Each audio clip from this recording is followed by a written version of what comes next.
Have you ever wondered how successful architecture, engineering, and construction companies scale their business? Or have you ever wanted guidance on how to get more growth, wealth, and freedom from your AEC company?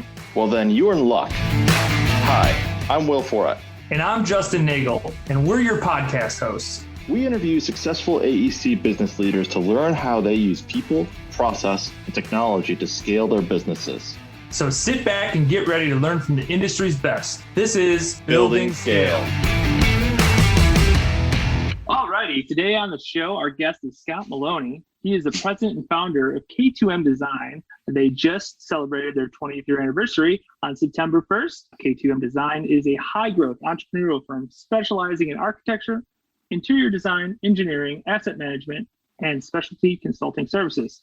Scott's visionary leadership has grown the firm to be in the top 5% of all design firms in the U.S. Specifically, they lead design trends in hospitality, correctional, residential, senior living, and institutional projects. He's actively involved in EO, Phi Delta Theta, the Ohio Lambda chapter at Kent State University. He's also on the advisory board at Kent State's University School of Architecture. And last but certainly not least, he is the father of two amazing men, Brian and Nathan. Scott, welcome to the show.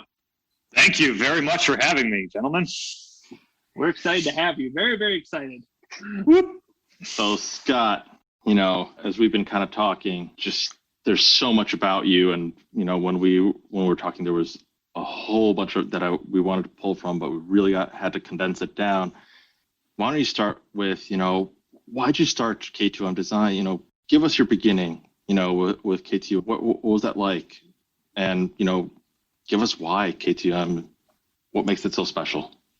Certainly. Well, we started, 20 years ago, but the idea came just a little bit before then. In 2001, I had a dream about the type of organization that I wanted to grow. And it had this almost looked like a bicycle wheel, where there was a hub of activity and then a series of spokes, which were like regional offices that came off of it. And it was going to be the type of design as an architect that we wanted to have for this organization that was kind of rooted in its Midwest hub, but then have a series of regionalized offices that provided a level of safety and security, from varying different types of geographies that are busy at some point in time versus others, as well as project diversity. We all know that in the world of finance and the stock market, there's always ups and downs, like the classic roller coaster in the different types of models that you're in. So industrial may be hot one day and it's multifamily the next, followed by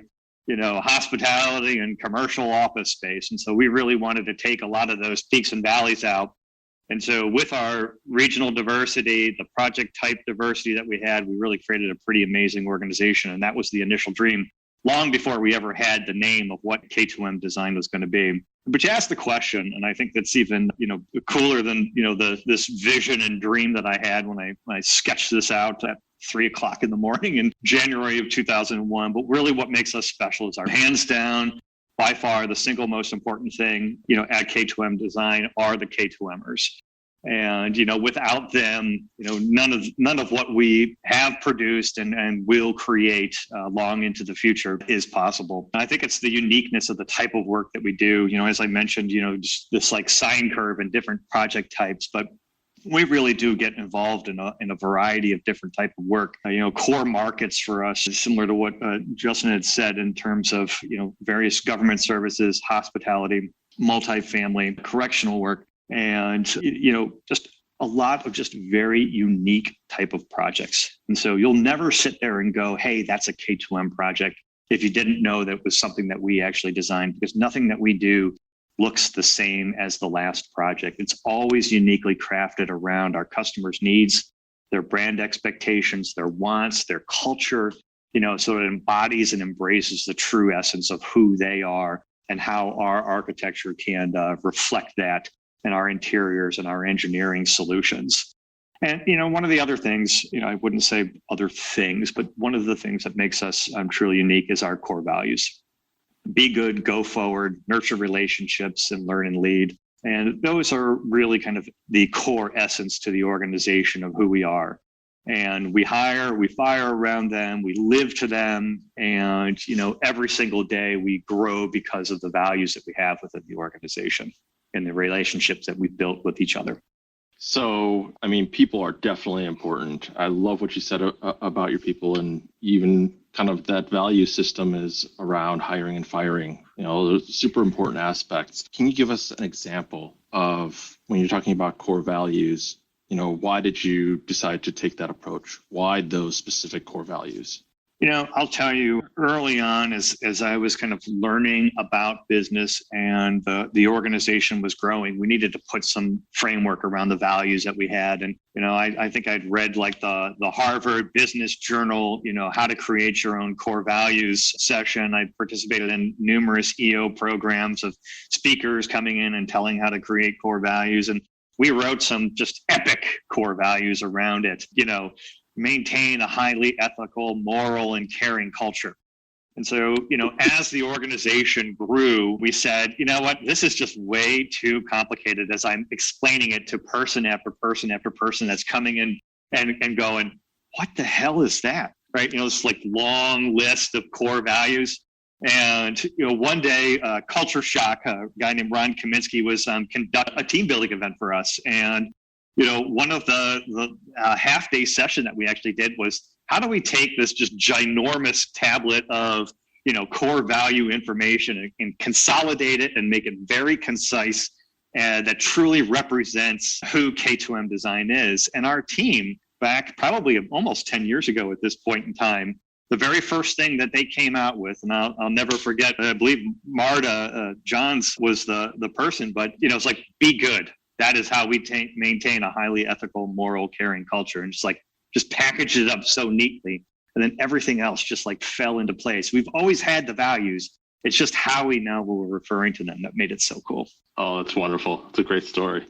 Talk about people. You obviously have the people side down. Why don't we shift gears a little bit? People, process, technology. What about the technology side? We talked a little bit, and it sounds like you've got a little bit of a competitive advantage, and it was a decision that you made a while back ago.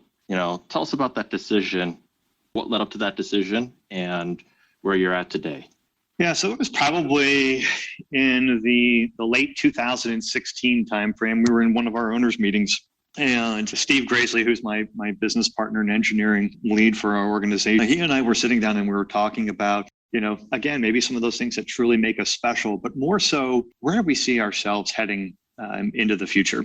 And what is it really going to take to, as we continue to grow this organization and as we look at it, what are the things that maybe slow us down, but also can accelerate the way that we run our business? And it just was like a light bulb that came off, and it was like technology. And technology was going to become that competitive advantage of ours. And that's really where that initial lead came from. And we were starting to see it, very small inklings of it in other service lines, but not in the architecture and engineering worlds. So, you said the words technology is a competitive advantage, and you said that you were seeing like these little things.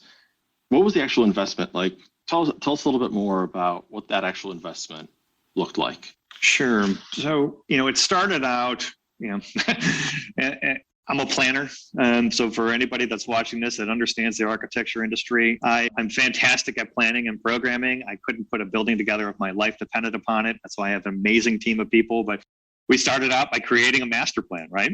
And really what we wanted to do with technology and what it was going to become. And, before we knew that we were going to make a $1 million+ investment in technology, we kind of created a roadmap for ourselves of what we thought we wanted it to become. And as we developed that roadmap, we then started putting that number to it and really understanding that this is going to be a 7-figure investment and, a year-over-year return on that investment. And that was starting in the 2017 timeframe, and we started implementing in 2018. How big were you at that time? Obviously, a 7-figure investment, depending on how big of a how big of a company you are, that may matter more or matter less. How big were you guys at about that time? So in the 2017 timeframe, when we first started this, we were probably around 50 people. And we knew that it's hard. I don't care who you are, what kind of business you own, what kind of size you are, but it's very hard to make a 7-figure investment. Let's call that 40 to 50% of your annual income, or profitability. I mean, that's a huge reinvestment in your organization. Fortunately for us, we did make that commitment, but we were able to stretch that investment over a course of 3 years. And so the business was able to absorb that investment in the organization through its annual cash flow and be able to pay that debt down. Thank you for sharing some of those details. That really puts some context to what you mean by sizable. And I'm sure a lot of people, geez, 50%, right, of profitability going into that's a huge investment, right? Right. So let's get to the bottom line. Was it worth it? I'll tell you, there definitely were bumps in the road along the way. That master plan wasn't the most perfectly outlined document that we've ever created in our entire lives, but I'm 100% confident that this was an extraordinarily wise investment for our organization. And I'll give you the backstory for anybody who's interested in this. But we were a hardware company, right? I mean, most architects, you have a giant tower that sits next to your desk. The thing just like cranks away. There's whatever mice are running the wheels on the inside of it, and it's you have your AutoCAD or your Revit disk inserted into it, and it's like you're a hardware-based company, and there's these black boxes that flash and do all sorts of crazy shit in server rooms that have their own air conditioning system. I mean, it's nicer than where I live, but we were limited by our technology. Okay, I mean, we couldn't pick up our stuff and go and move it into another location. And it became a big drag, like a boat anchor on us. And we started sitting there and going, with this investment, we were going to become a software company. So embrace that tech and be mobile and be flexible. And at K2M, one of the biggest things and best things about us of why people join our company is the flexibility that we have. And pre-COVID, I mean, we were always a flexible organization. But I'll tell you, it was a nanosecond move to each of our homes. In mid-March of 2020. Let's literally pick up your thin client, grab your monitor. You want two, grab two, take it home, plug back in. You have an internet signal and you're up and operating. I don't care where you are in the world. You can work for K2M with a good internet signal. So it's not a location specific requirement anymore that you have to come. You got to sit down at a desk and you plug in and, put your disk in and start working on your stuff. We're all cloud based. And it was just an incredible move for us. So you're talking about the incredibleness of it, and sounds like you really did benefit as a company. I mean, you moved into the cloud, you have flexibility to work from anywhere. But did you have to make any changes, with people or your processes, once you made that shift and investment in technology? What you guys have to do? I'll tackle the people part first, because remember, we were a hardware company. So everybody's used to having their box, this big tower, this black box, this server, and, how we were going to be operating, was limited by the speed that we had at the wall where we plugged into, or the speed that we had in the building that we plugged into. And, so it was a little bit of a learning curve for people including for myself. I was one of the very slowest adapters to get into the cloud. I am a 100% embracer of it now. It's kind of funny how that's worked out, but it's, just getting people's mindset to go, okay, I'm not a hardware group, we're a software group, and we have this incredible technology that they don't even have to see, in a secure private site, off-site, that enables us to run faster, smarter, and better than we ever did when we were a hardware-based group. So people, just a little bit of a mind shift, but once you, much like learning a new software, it took about 24 hours, 3 days, 8 hours a day. People started getting used to it. They started working out where the bugs were, learning how to operate the new system, and then bam, it's going along great. So I want to back up for just a second. How much of a struggle was it, when you were doing that transition? You make it sound really easy. Was it really that easy? Even though a few bugs here and there? Yeah, I mean, definitely a few bugs here and there. We're very fortunate. We have a group called LaserPoint, which is our technology provider. Dave Laser, he's an fellow EO member here in Cleveland, Ohio with me. But his team was very good at working with ours. And we spent a lot of time, test the cloud and the system that we were building. because it doesn't exist out there. I wish there was an architectural road or an engineering roadmap of like, hey, if you want to create a cloud system, go ahead and do this. Everybody has like kind of their own customized version out there. Maybe there's an entrepreneurial idea there for some podcast listener in the future, but it was not easy. Definitely bumps in the road, things that we didn't predict.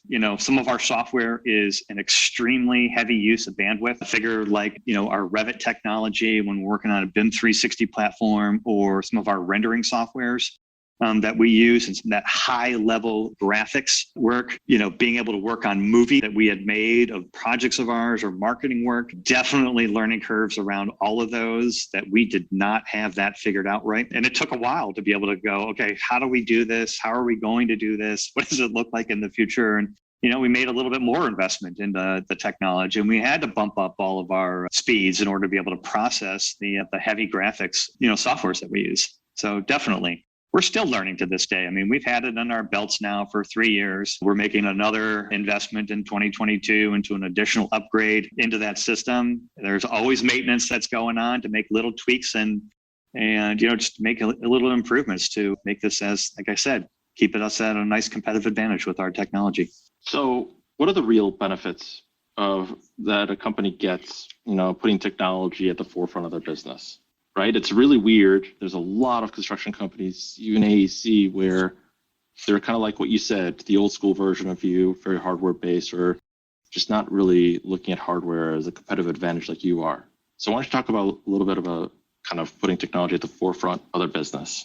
Right. So I think what we get, and I had briefly mentioned it before, is that flexibility, and the ability to work from anywhere as long as there's an internet signal. You want to be sitting in Starbucks having a Zoom meeting with a client and sketching, and you can do anything that you want from an iPad. When you're on an airplane, it doesn't matter.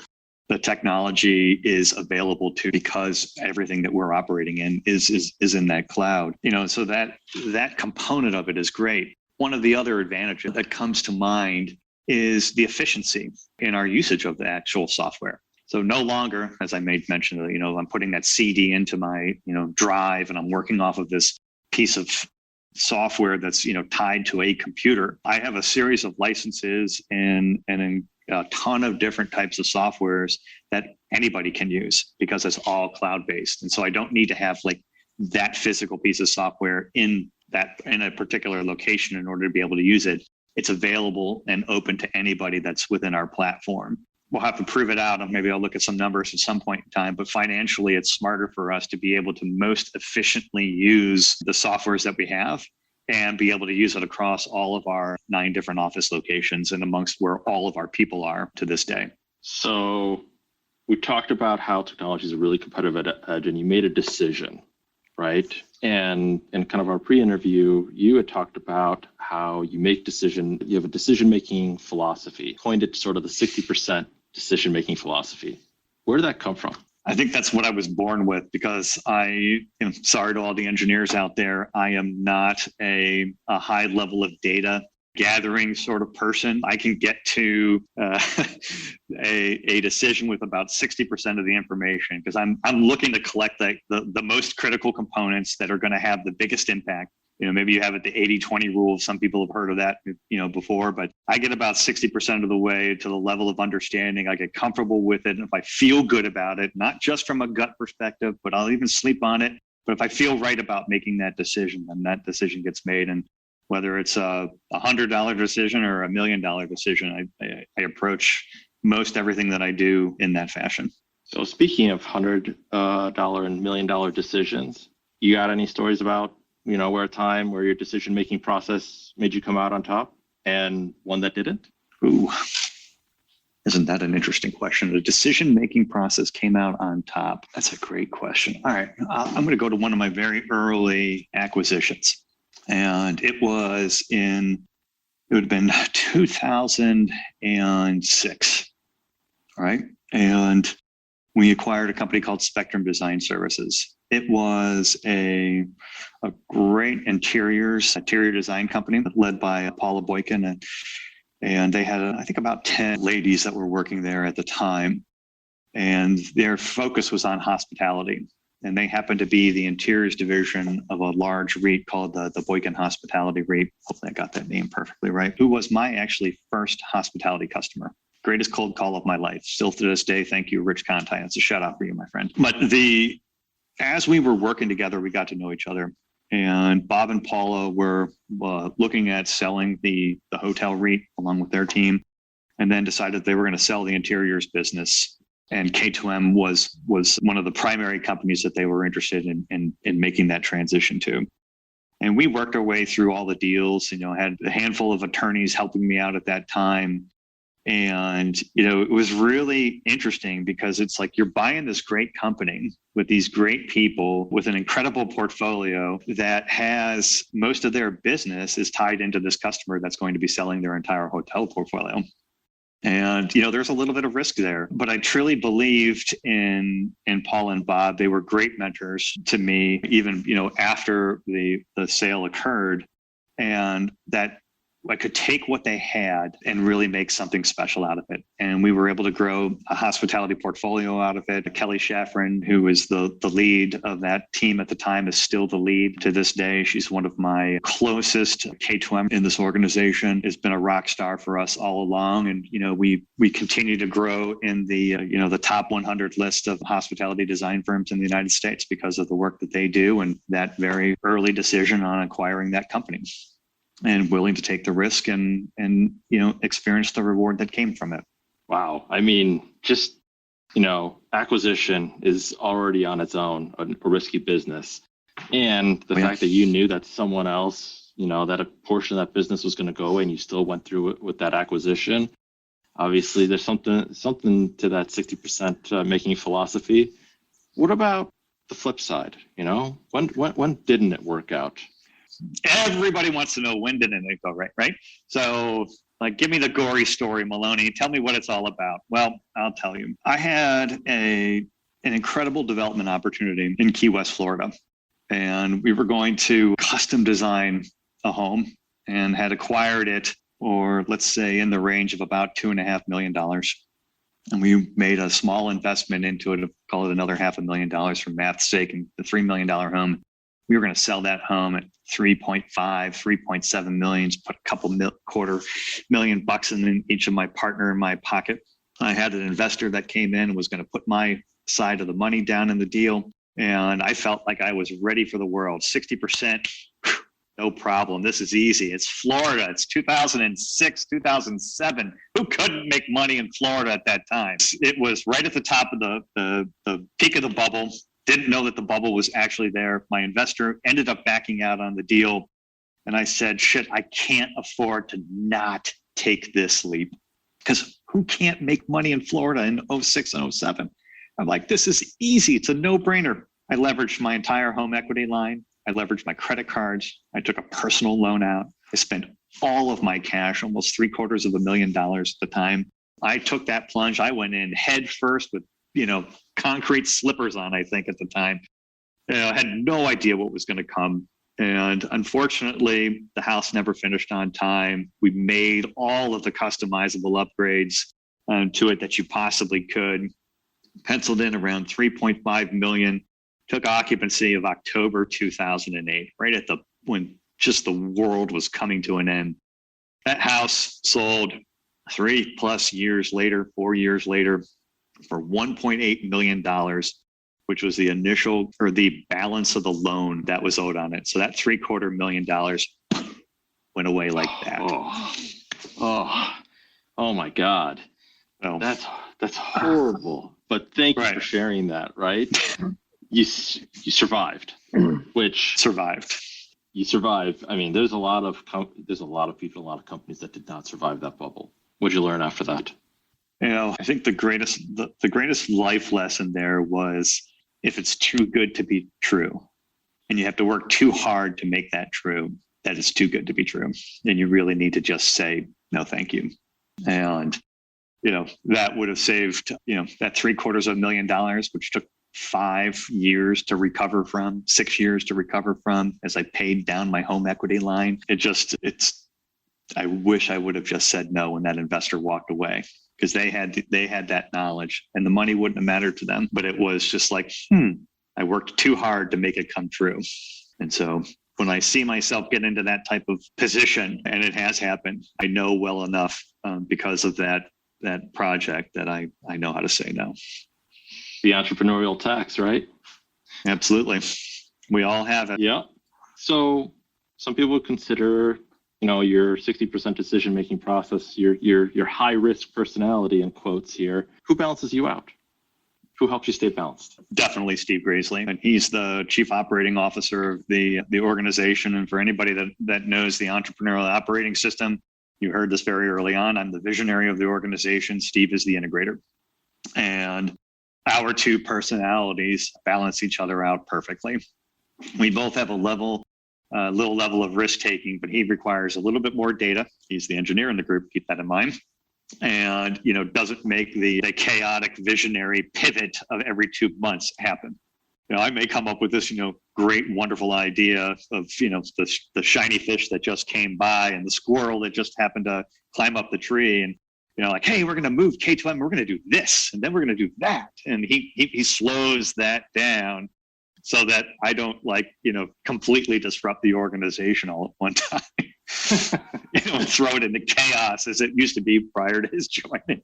For those of you that don't know what he's talking about, visionary and integrator, those are terms that come out from a book called Traction with Gino Wickman. There's also a book called Rocket Fuel. And essentially the visionary VI relationship, visionary has a role. They're the idea of people. They're the ones that really chaos into everything. But the big ideas are what help a company grow forward. And the integrator is the one that actually makes it happen and actually says no to the V. To the visionary, 99 out of 100 times. That one time is usually what are those big ideas. And so if you think about Walt Disney and his brother, Walt was the visionary, his brother, who I honestly don't remember the name of, and that's kind of the point. The point was the integrator, right? So that's what we're talking about here. Absolutely. So last thing about your 60% philosophy, how does that factor into M&A, into mergers and acquisitions? I think where it comes into play becomes more towards the relationship side of things and the belief and the trust in a seller and the company that they're selling, and having having the knowledge to understand who they are, the culture that they have, and the feeling that I get out of it. And it's probably the 40% that goes into, making that decision. And the balance of it is data that anybody can mine and, you come up with in order to find how you're going to make money out of the deal, how you're going to pay for the deal, what kind of deal is it going to be like? How do you structure it? All that stuff you can research and you can figure out. But, I think I really believe that 60% probably is more here than it is in, spreadsheets. Perfect. It's a great way of summing that up. Scott, you've been awesome.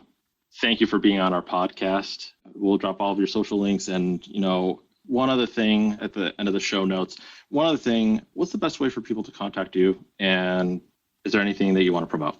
Certainly. So, you're all welcome. Just check out K2MDesign.com. You just click the people button. You'll see me right there, and you can be able to email me or even give me a call. If you have any questions, shoot me a text. Email is absolutely the best way. It's the fastest way for me to be able to respond. So Maloney@K2MDesign.com. In case you don't remember the K2MDesign.com web address. And thank you to you both for having me here. It's an absolute privilege to be able to share, the good, the bad, and the ugly of 20 years of experience. It's not without learning. And, for everybody that's out here watching it, hopefully you get something to take away and that you remember from my experiences. I've been able to take away from so many incredible mentors and partners throughout my entire life that have helped influence the type of man that I am in the business that we have. So thank you all. Thank you for sharing. Thank you, Scott. Indeed. Thank you for joining us today and listening to this episode. If this episode did help you, then be sure to share it with someone else who needs to hear it. If you want to be a guest on the podcast or are looking for additional help on your journey to find more wealth, scale, and freedom in your AEC company, visit our AEC resources page at spotmigration.com/AEC-resources.